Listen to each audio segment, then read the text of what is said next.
The Pacific is known for their islands. There is a lot of them, you know. A handful of them made their own countries, like the Philippines and Indonesia. But did you know that there was actually a major movement to have a handful of these countries unite into a federation named Maphilindo in 1963? Why did this fail historically, and what would happen if it had formed, and would it remain united? Let me show you what I came up with. The first idea of a union between the states of the Philippines, Indonesia and Malaysia, or at least the territories that would eventually become Malaysia, came from Dr. Jose Rizal in the late 1800s, back when the Philippines were a Spanish colony. He claimed that the Malay people had been artificially divided by colonial powers and called for the unification of these territories. Now, he wasn't exactly wrong, but Spain didn't like this mindset and arrested him in Cuba, which was also a Spanish colony at the time, where he was treating people with yellow fever. He was apparently in association with the Katipunan, which had begun a full-blown revolution in 1896 back in the Philippines. He was shipped back to Manila unchained, and apparently had many opportunities to escape but refused to do so. On a side note, originally Jose Rizal and the rest of the Philippine reformers, often called the propaganda movement, wanted assimilation with Spain rather than independence. They wanted equal rights for the Filipinos and Spaniards, freedom of speech and press, and representation in the Spanish Cortes, which is the parliament. Thus, Spain could have kept the Philippines, but this is a topic for another video, so stay tuned.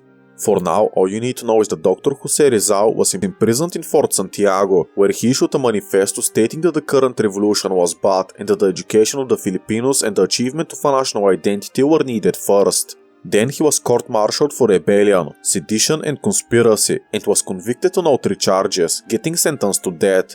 On the 30th of December 1896, his pulse was also checked before he was shot, which was customary. He ended up having a normal pulse, taking the death like a champ. His last words were those of Jesus Christ, "Consummatum est," meaning it's finished. After his execution, he became a national hero, but overall the ideas of Maphilindo kind of became more mellow, and they didn't pick back up until the late 1950s and early 1960s. This is mostly because Spain lost the Philippines to the United States of America, which was a big deal. As I mentioned earlier, the propaganda movement of the Philippines originally wanted to assimilate with Spain and get equal rights, which they were trying to achieve for decades. When Spain lost the war to America, this was seen as the ultimate failure of the assimilation tactic, as now all of these efforts were undone instantly.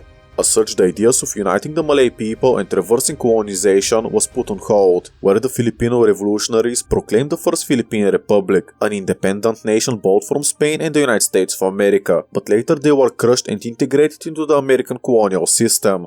During the Philippines Commonwealth era 1935-1946, the idea of uniting the Malay people was also reborn, but nothing got done, to put it simply. Venceslao Vinzons did play a role of reviving this idea, while the Philippine president at the time, Manuel L. Quezon, was also cited as having some positive views on this topic, but again, nothing ever happens. For a while, the Philippines remained under American administration, but the American control there was weakened both during the World Wars, especially the Second World War, where Japan successfully invaded most of the Philippines and introduced the ideas of independence and a Pan-Asian Union. As you know, Japan was inevitably defeated, but these ideas stuck around in the Philippines, and to be fair, everywhere else that Japan had conquered, including French Indochina, Indonesia and parts of India. Then the Cold War started between the 2 remaining superpowers, with both trying to present themselves as anti-colonialist and attempt to win over the Third World. So America had to abandon their direct control over the Philippines as to win over more countries to their side, but besides, the Philippines were expected to still remain allied with America and the West. In July 1963, President Diosdado Macapagal called for a summit in Manila with the other 2 Maphilindo member countries, Malaya and Indonesia, to discuss the only real thing keeping them away from uniting, which was the British colonies of North Borneo, which I would be calling Sabah and Sarawak. You see, these 2 territories were supposed to be united with a federation of Malaya, forming Malaysia as we know it today. Britain supported this idea, as this is how Malaya was governed before, so the stability on the island would be kept, while the Brits also wanted to balance the Chinese influence in Singapore by giving Malaya more Malay lands. However, Indonesia and the Philippines had claims over these territories respectively, and they didn't want this Federation of Malaya to go through without their claims. Many of them saw this as a British attempt to establish a colony in the region, which was obviously false. In fact, the union itself was planned to stop this unification of Malaya from happening, and thus subject Malaya to the Filipino-Indonesian ambitions. To put it simply, the Philippines and Indonesia wanted to expand at the cost of Malaysia, and the former would become a puppet of these nations respectively. This was the basic plan. Now, I really don't want to get into these disputes in detail, as they would barely matter for how Maphilindo would be achieved in this alternate history, but I want to give you a bit of context, so I would keep it very simple. The territory of Sabah was claimed by the Philippines because of their predecessor, the Sultanate of Sulu, which ruled these lands and leased them to Britain in 1878. The Philippine side argued that these lands were not ceded, but rather they were leased, so they should be returned to their original owner, and since the Sultanate of Sulu didn't exist anymore, the Philippines were the successor state. This is why the Philippines still claim Sabah even until today. As for Indonesia's claim over Sarawak, Sukarno, the leader of Indonesia, opposed Malaysia for different reasons. First up, he believed the nation to be artificial, being created out of thin air just so the West can have more influence there. He basically saw them as a new colonial project. Further, he wanted Indonesia to be the rulers of the Malay race, so he deemed it necessary for Indonesia to take Sarawak. Technically speaking, Indonesia didn't claim this territory outright, but they did want to prevent the creation of the Malaysian Federation with lands in Borneo, which could have been achieved if Indonesia takes these lands first. Regardless of these border issues, the three nations had agreed to hold a plebiscite in the disputed territories, with the Philippines and Malaysia confident that they would get to join them. However, they did not. By overwhelming majority, the people did decide to join with Malaysia. The results of these plebiscites were denounced by the two nations, and hope for a Maphilindo union instantly collapsed. Relations got so bad thereafter, as Indonesia had launched several whole-scale conflicts in Borneo, called the Konfrontasi, while the Philippines severed diplomatic ties with Malaysia in protest, and argued that the plebiscites were rigged. This claim is very likely to be false, as it was overseen by the League of Nations, but we don't have the exact numbers, so we cannot ever know. Surprisingly, John F. Kennedy, the President of the United States of America at the time, supported the idea of Maphilindo, as he hoped that this would decrease the chances of Indonesia turning communist. Remember earlier how I said that America was willing to let the Philippines become independent, as they believed that the Philippines would still remain allied to the Americans? Well, this is why Kennedy supported Maphilindo, as by extension it would make Indonesia and Malaysia closer allies of the United States in the Cold War. This was done because Indonesia at that time had the third largest Communist Party membership throughout the world. A few years after this, in 1966, Malaysia and the Philippines tried to patch things up a little bit, but again ultimately failed. Again, in 1968, the two held talks in Bangkok to clarify the Philippine claim to North Borneo, where Malaysia just ended up storming the building, ending the talks there. With that, border disputes over the former British colonies ended the idea of Maphilindo before it had even started. As you can see, the main reason why Maphilindo had failed was due to the Philippines and Indonesia's inability to compromise, and their wish to essentially subjugate the rest of Malaya. So here we can have two different ways of how we can achieve this union. Either the Philippines and Indonesia agree to let Malaya unite with North Borneo and form Malaysia, allowing them to become an equal state, or the second option is that these two countries win the border disputes and force the remainder of the Malaya to join as a secondary member. There are advantages and disadvantages to both options, but the one I would be going on with would be North Borneo uniting with Malaysia, with maybe a few border corrections. If we just have the Philippines and Indonesian governments to accept this plebiscite, then the union would eventually take place. However, it is unrealistic. How we get Indonesia and the Philippines to accept in a realistic way is very difficult. I think it would be fitting to say that Indonesia saw Malaysia the same way as how Russia views Ukraine today, while Sarawak is like Crimea. And remember how Indonesia had low-scale conflicts over the region, just like how Russia and Ukraine did in 2014. But also Indonesia was calling Malaysia an artificial state, so obviously an equal union to be accepted and created by Indonesia under Sukarno is beyond impossible. As the Maphilindo Union was incepted with the primary goal to prevent the unification and federalization of Malaysia, by me doing this option, I'm going against why the union was proposed in the first place. As such, to make it happen, I would need to make something different. By the way, the Philippines and Indonesia winning their claims and Malaya still wanting to join the union is unrealistic in itself, so this union was basically destined not to happen. I would choose the path of least resistance, which is Indonesia and the Philippines accepting this Malayan federation, at least for now. One way we can achieve this unrealistic scenario is for the union to happen before the federalization of Malaysia, so these states in the beginning would join as separate members, where only after that Indonesia and the Philippines would hope to integrate them. Thus, this is why they could agree for Malaya to join the union, without engaging in the previous mentioned plebiscites, that showed to the world that Sarawak and Sabah wanted to remain with Malaya. Something also interesting about this is Singapore, which would be part of this union, as it was still part of Malaysia by this point. If they ever gain independence at all is hard to say, but it's not impossible that they would be forced to stay in the Union. You already know how developed Singapore is, so you can see how this union could prosper economically, but I will touch upon this a bit later. Now in this alternate history the year is 1963 and the Maphilindo Union is officially formed. Straight off the bat it would be very rough. First up, the Philippines and Indonesia accepting the plebiscite, they would be still seeking to subjugate Malaya later on. Secondly, while there wasn't a good poll on the support of Maphilindo being formed, it realistically wouldn't be popular at the start with the people. The main ethnicities, religions and movements around the nation wouldn't go together well. If the nation manages to stay together for more than a few years is very unlikely considering all of these problems, and ones like religion that I'm yet to mention. But for entertainment purposes, we're going to assume that it would stay at least united for a little bit. Basically, if we're very unrealistic, it would get formed, then it would collapse, and we would get back to our history. Further, the nation forming in the first place is also very difficult, so it's hard to make it happen, as it's also hard to make it united, so this video is very unrealistic. For the sake of this alternate history, we're going to assume that Maphilindo manages to get hot on itself by the start of 1965, a little over a year after the union would be established. Regarding how the union would look in the early days, we cannot know for certain. What we do know is that ASEAN, Association of Southeast Asian Nations, which was founded in 1967 and weirdly enough Serbia wants to be a member of, was based on the ideas of Maphilindo. To figure out what this union could have looked like, we can look at ASEAN and apply it to the whole of Maphilindo, but it would be more strongly integrated. The ideas of ASEAN were basic to understand: mutual trade, stability and regional independence. At first, Maphilindo would start like a very loose confederation of these countries, but I said that the year is 1965, which I think would be vital for the success of Maphilindo and pave the way for their federalization and perhaps prosperity. This is because in the year of 1965, the leader of Indonesia, Sukarno, was ousted and replaced by Suharto, who wanted stability and economic growth instead of confrontation. Thus, Indonesia would be more inclined to work with the Philippines and Malaysia, laying the groundworks for this loose union to become something more concrete. For now, if we continue to apply the principles of ASEAN, internal conflicts would be resolved diplomatically, but whether this happens or not is hard to say. This is because this principle of ASEAN was created only because Maphilindo collapsed over these border disputes, and without these, Maphilindo could drift away from what ASEAN we have today. I think that the most likely option is that for now, North Borneo would be in a state of limbo, not being part of Malaya officially, but also not wishing to be part of Indonesia or the Philippines either, but they would also not be independent, so this would be a big unresolved issue.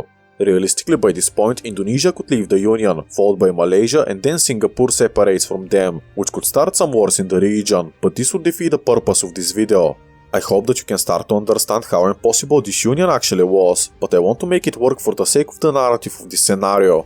One more problem that needs to be overcome is religion, as Malaya and Indonesia are mostly Muslim, while the Philippines are mostly Catholic, except for the very south, which is parts of Mindanao. The fact is that Islam was a unifying force in Indonesia's politics, so this union could be challenged by religion, but Malaya is also in a difficult position, as they also had a bit of Christians with their disputed areas with the Philippines, but also 25% were Buddhist or Chinese, mostly centered around Singapore. To put it simply, the nation is still divided by religion, which was historically used by each nation as a unifying force, which would now divide Maphilindo. There would be distrust between each of the members right after this union would get formed, as the Muslims would fear westernization due to the Philippines being a western-leaning former colony, while the Philippines would fear joining the majority Muslim union. This could restart ethnic violence in the country, which technically never ended and is still ongoing today, so this matter of religion is actually a big deal.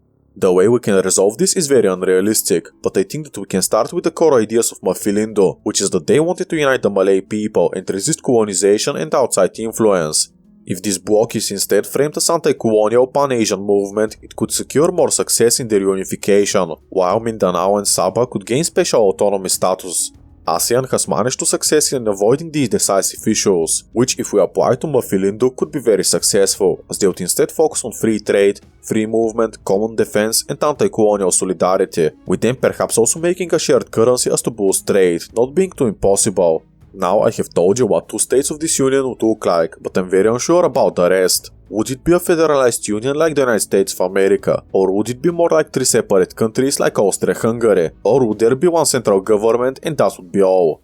As I said earlier, there weren't a lot of details on how the specifics of this union would actually work, so it's impossible to say. However, it's not impossible to guess. A federalization achieved like the United States of America is near impossible, as the status of Malaya is already in question by 2 member states. The chances of achieving a single unified government I think is also slim, as the 3 nations would want to keep their many laws and trade benefits that they got from their independence, so we can assume that this nation would be a lot more like Austria-Hungary. Basically separate states under one foreign policy, with separate armies, currencies and laws. You should assume that since I used the phrase a lot like Austria-Hungary, that we would be a bit for a ride. Regardless of me trying to keep the union together, the problems would be apparent, so we can expect plenty of unrest in the union, initiated by different religious groups, minorities demanding autonomy, like in Sabah or Mindanao, or even independence, and there could be some regional separatists as well. Overall, the region I think could see more conflicts than historically, at least in the beginning. Now, a few major things would be going on at this point, with the most prominent one being the Vietnam War. Maphilindo might play a major role as in opposed to our timeline, as this union would have been much more American aligned, due to JFK's support for the union. Sure, by this point he would be dead, but I see no reason for Lyndon B. Johnson to sever ties with Maphilindo, especially with a war going on so nearby. As a result of that, it could become a much more essential part of the Vietnam War, with it becoming an American launching point into the area. On the contrary, it could also be a nightmare for the United States. As stated in a previous video on the domino effect in the region, Malaya and the Philippines had some issues with communist insurgencies. It's very possible that with this much more unpopular union, more ethnic and religious violence, and increased involvement in the Vietnam War, these communist groups may grow stronger than historically. I'll be covering this a bit later. Now, the support to South Vietnam would be minimal by Maphilindo, as the nation would primarily focus on internal matters rather than involving themselves in foreign wars. Still, they were built on anti-colonial principles, so they would support South Vietnam diplomatically and allow America to station troops there via Maphilindo, but overall the support would be kept at minimal. For Maphilindo, building up their trade industry would be very important, as they would have lots of resources to export, as well as controlling a handful of important trade routes such as the Straits of Malacca. While the Vietnam War is going on into the 1970s, let us look at how Maphilindo would begin to develop. We can assume that it would be very lopsided against Malaysia, even if they get to keep North Borneo in their entirety. It's fair to say that any money flowing into the nation would be funneled into Filipino and Indonesian coffers. Some parts of the country would begin to improve drastically, while others would begin to dip in value. Malaysia would also have one major advantage, and this is Singapore, which would be a very important stop for trade, and would also be a major launching off point for American troops into South Vietnam. We can also see Indonesia to try to take Singapore for themselves, or most likely attempt to make it a zone controlled by all 3 member states, which means giving them a special autonomy status like Sabah and Mindanao, basically creating a condominium. This I see as very likely, as historically Singapore and Malaysia had great differences, and the political party at the time ruling Malaysia adopted the policy of Malay dominance, while in Singapore they wanted equal rights. This clash led historically to Malaysia to expel Singapore from the Union, making Singapore a very unique country, where they didn't fight to gain their independence, but rather were expelled and left on their own.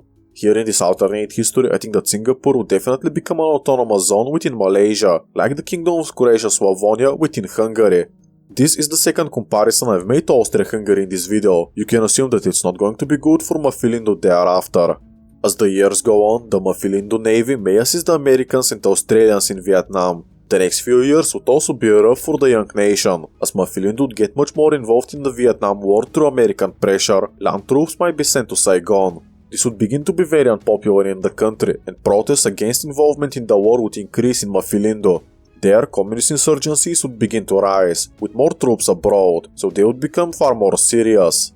An interesting side effect of this is that the Vietnam War might end earlier, as the Americans would rather pull out earlier from it and try to assist in keeping Maphilindo aligned to them, rather than to keep Vietnam.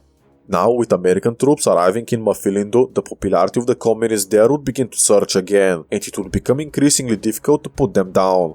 This would become incredibly apparent in the Philippines, which was suffering from some of the worst communist insurgencies in our timeline, which is partially still ongoing today.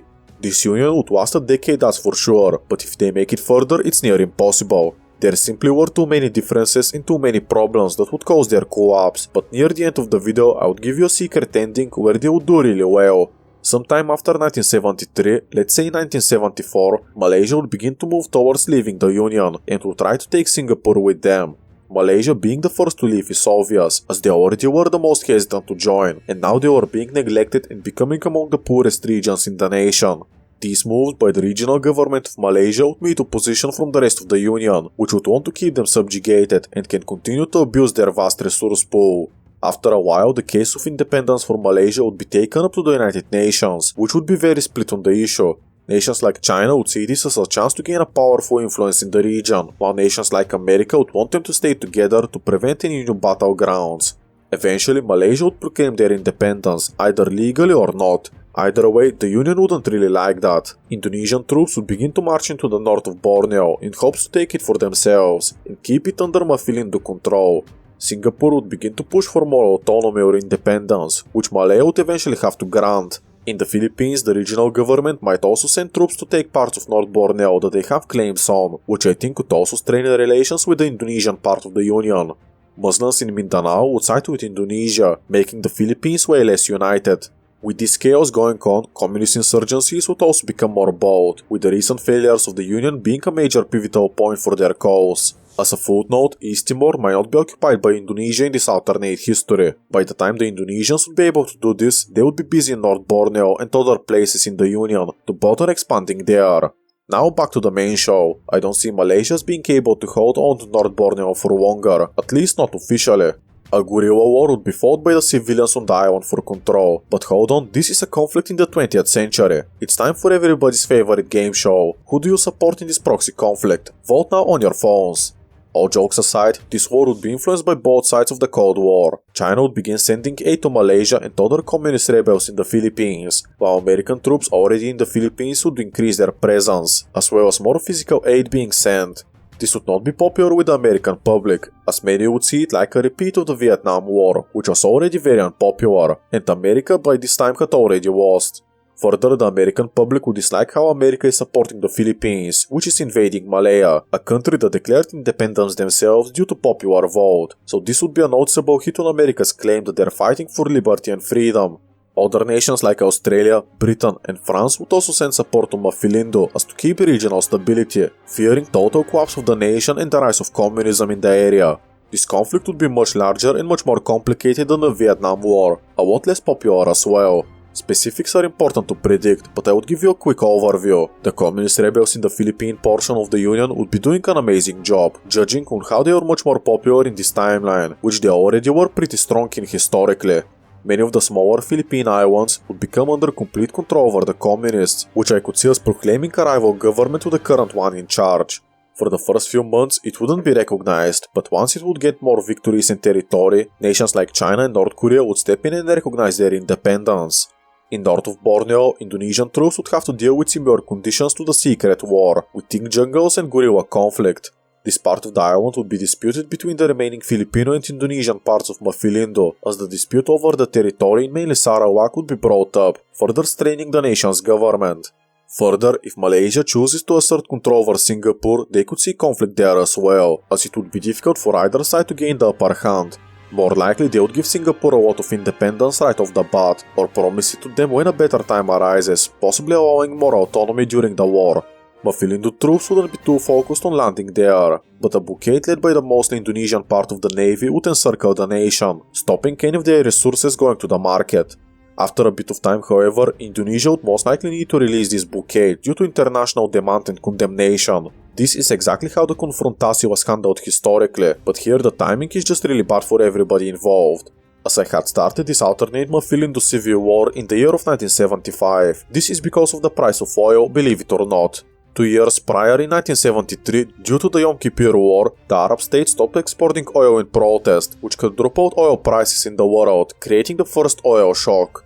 As oil becomes more expensive and it's vital for fighting wars, then wars would become a lot more expensive as well, which means that this alternate Maphilindo Civil War would be very costly to the already poor nations involved, making it very disastrous. Further, as Malaya is a significant oil exporter, the stakes of this conflict would now be higher in this alternate history, hence why the West could ease pressure of Indonesia to abandon their blockade of Malaysia and allow them to export oil to the rest of the world, hoping to bring prices down. This is important as I think that this alternate oil crisis would be worse than historically, hitting even deeper the Western economies, which I think would push the United States into a recession sooner, further making their involvement into this war much more unpopular, so they would eventually have to pull out, leading only to the communist world to support Malaysia and the communist insurgencies in this war. By 1976, it's clear that the union of Maphilindo was a failed experiment. Indonesian, Filipino and whatever remains of the Malayan delegation would meet in Jakarta to officially disband the union, however this would create more issues than it would solve. Now there is a formal state of war between Indonesia and Malaysia, as well as the Philippines having a much stronger territorial dispute with Indonesia, and also themselves going through a civil war. This issue would likely make it to the United Nations, which in a typical UN fashion would do next to nothing. A ceasefire that would be broken? Check. A plebiscite that would be promised? Check. But when it actually takes place, it would be so disorganized and frauded in places that it would be thrown out the window immediately? Check. However, foreign aid would still float into these countries fighting the conflict, and by the year of 1980, I think that we would roughly have these results. In North Borneo, Indonesia would take full control despite the fact that the populace wishes to join Malaysia. Malaysia itself would keep the name Malaysia instead of renaming itself to Malaya as a way to retain their claim to the region.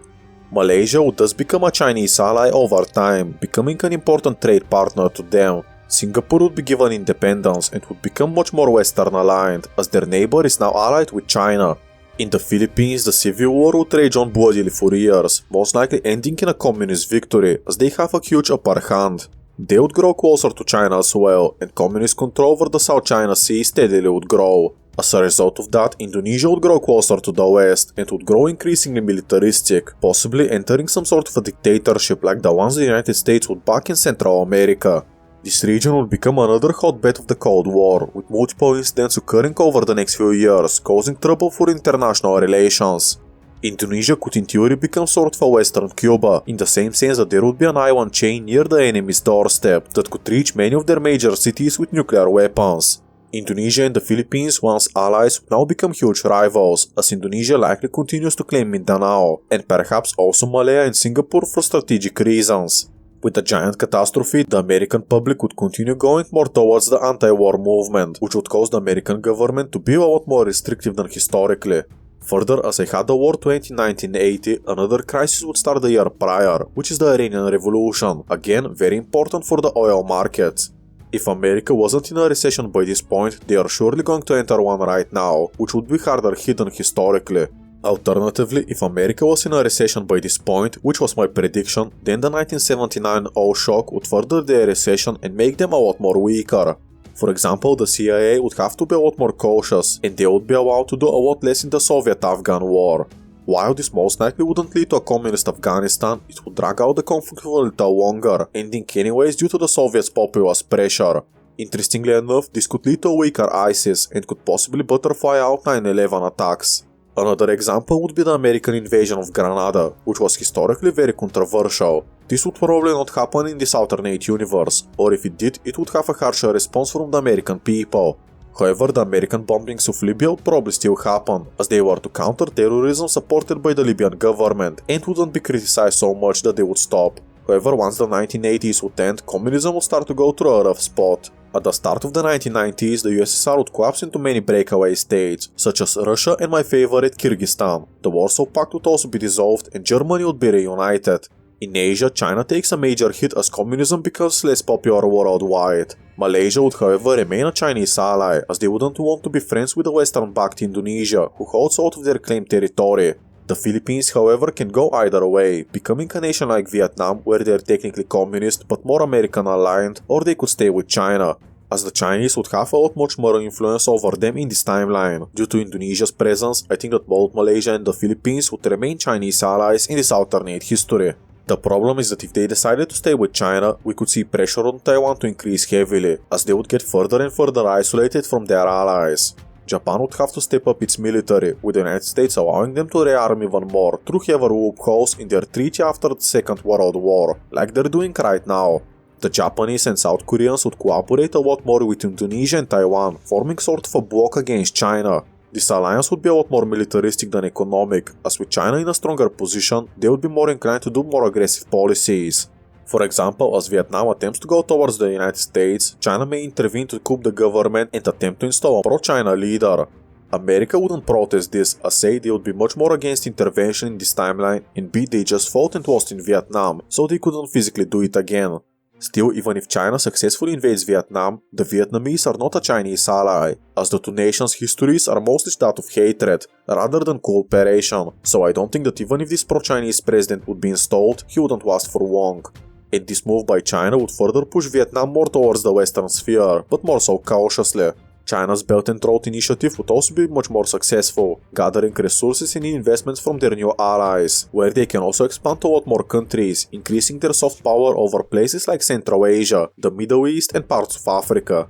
But enough about China, what about the three founding nations of Maphilindo? How would they look like in the modern day? Malaysia would be a corrupt republic that is very pro-Chinese. They wouldn't become communist at all, not even close, but they would remain an ally to China due to similar goals and ideas. Much of their resources would be extracted by Chinese companies, and they would have terrible relations with Indonesia and potentially even Taiwan, so they are practically surrounded by enemies. Indonesia in this alternate history would be very much Western aligned, collecting investments as to serve a counterbalance to China in the region. This I think would overall increase the Indonesian standard of living, if the funds are used correctly. Indonesia could very well be a dictatorship propped up by the Western countries just to make sure that communism doesn't spread there. Or hey, maybe eventually they become a republic with free elections. Either way is possible. The Philippines would now be firmly communist ally of China if they wouldn't defect to the United States after the collapse of communism. The Philippines would take a lot of investments from China and would help in them pressuring Taiwan when necessary. The Philippines would also serve as a launching point for whenever China wants to do some stupid military exercises just a little too close to American allies. They tend to do that now and again. Now, are the Philippines better off in this alternate history? I mean, it depends on the Chinese investments, but I don't think so. The reason for that is the earlier mentioned ASEAN, Association of Southeast Asian Nations. This is because historically the founding members in 1967 were Indonesia, Malaysia, the Philippines, Taiwan and Singapore. In this alternate history, there is no need for Asian due to the Maphilindo being formed, and after their brutal civil war, such an entity to be created and expand to these countries would become impossible, due to what happened in this alternate history, so the region would become split between the two sides of the Cold War. This is actually a huge deal, as Asia today is one of the fastest growing economic blocs, and has successfully mediated many issues in the region, avoiding plenty of wars. All of this never happens in this alternate history, so unsurprisingly a huge civil war would make each member much poorer. Now, I know that many people from this region would be watching this video right now, and I don't want to end it on a negative note, so as I promised I would give you a better ending for Maphilindo, even if it's very unrealistic. In this alternate history, the country would successfully reform into the 1960s and eventually would fully federalize. Eventually, they would also create ASEAN as well, creating this economic bloc to serve Southeast Asia and make non-Malay countries prosper as well, so Taiwan would also join, but further expansions wouldn't happen right away, as Laos, Cambodia and Vietnam would be still at war and communist influenced, which is why they all joined in the late 1990s, after the collapse of the Soviet Union. Going back to Maphilindo, they would be properly federalized, and instead of being politically like Austria-Hungary, they would look a lot more like the United States of America, so their official name could be the Malay Archipelago Union, and I have made this cool flag to represent the federated nation. The matters of ethnicity and religion could be put on hold, much like ASEAN today, while the nation as a whole would focus on economic and military matters, being much more active in the Vietnam War, while successfully containing their communist rebels. This is actually perfect for the Malay Archipelago Union, which I would be simply calling with their acronym of MAO. This is because in the early 1970s, the Americans would be looking to leave the Vietnam War, but MAO could benefit from this in several ways. Basically, the Malay Archipelago Union soldiers could replace the American soldiers in Vietnam, thus appeasing the American public that their soldiers have pulled out, while America would fund MAO. This way, the Malay Archipelago Union would get a lot of money from the United States and profit from the Vietnam War, which would be prolonged in this alternate history, but I think that the South would inevitably still lose. These investments into Mao, however, if they are used wisely, could kickstart their economy. Since the state would be a lot more federalized, I see these investments to actually be used wisely, rather than for them to end up in the pockets of corrupt politicians, so we can see ports, hospitals, schools and generally infrastructure to get built, greatly improving the quality of life in the region. Trade routes across the South China Sea would be secured by their United Navy, reducing piracy and increasing commerce, where the vital Strait of Malacca and their presence in the South China Sea would further enrich the nation. Again, if this money are used wisely, this could make for a lot more infrastructure like airports, which would connect the archipelago once and for all, making it feel a lot more like a unified nation in the 1980s. If this is the case, this could push Brunei to want to join the Union due to their many successes. Historically, Brunei joined ASEAN in 1984, so I would have them join here as well, being an equal state to all others while preserving their monarchy, and at the same time I would have East Timor to also join the Union as an autonomous state. Papua New Guinea would have gained their independence in 1975, but considering that they are not even part of ASEAN today, I don't think that they would be looking to be joining this union, or at least not so soon. In the 1980s overall, this region would industrialize greatly and would begin to start to catch the attention of the West more so than historically, likely leading to a lot more investments, further making the region prosper even more. In the 1990s, the economy of the Malay Archipelago Union would be further bolstered by tourism due to the archipelago's natural beauty. Politically, this level of prosperity would have eliminated the communist opposition long ago, so there would be no longer insurgencies in many of these regions, especially in the south of the Philippines, which would begin to prosper a lot more with tourism and more investments.